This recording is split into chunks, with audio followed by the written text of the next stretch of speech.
கடந்த 10 ஆண்டுகளாக ஒரு கோவிலுக்கு நீங்க போறீங்க, ஒரு தெய்வத்தை மனதார வணங்குறீங்க, உங்க கண்ணிலிருந்து கண்ணீர் வருது, என் கஷ்டம் தீரலையேன்னு கேக்குறீங்க.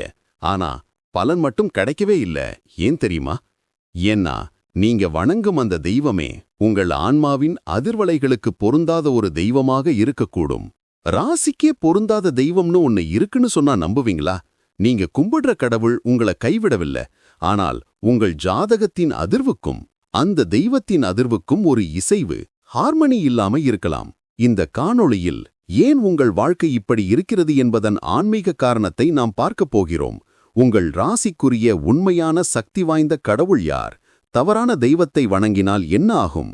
முழு தெளிவுடனும் நம்பிக்கையுடனும் இன்று காணலாம். நம்மில் பலர் குடும்ப வழக்கத்துக்காகவோ அல்லது அருகிலிருக்கு என்பதற்காகவோ ஒரு தெய்வத்தை வணங்குகிறோம். ஆனால் நம்முடைய ஜோதிட ஜாதகம் என்பது நீங்கள் இந்த பூமியில் பிறந்தபோது பிரபஞ்சம் உங்களுக்கு கொடுத்த ஆற்றல் கையொப்பம்.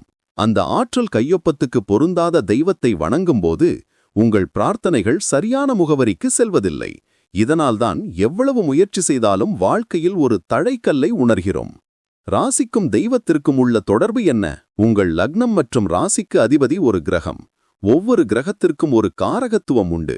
அதேபோல ஒவ்வொரு தெய்வமும் ஒரு குறிப்பிட்ட கிரகத்தின் ஆற்றலை குறிக்கும். உங்கள் ஆன்மாவின் அதிர்வுக்கு பொருந்தும் தெய்வம். தவறான தெய்வத்தை வணங்கினால் என்ன ஆகும்? வெறும் கோவிலுக்கு போவது மட்டும் தீர்வல்ல.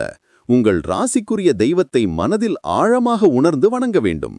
இனிமேல் நீங்கள் தனியா போராட வேண்டாம். உங்கள் ராசிக்குரிய தெய்வத்தின் ஆற்றல் உங்கள் பின்னால் நிற்கிறது.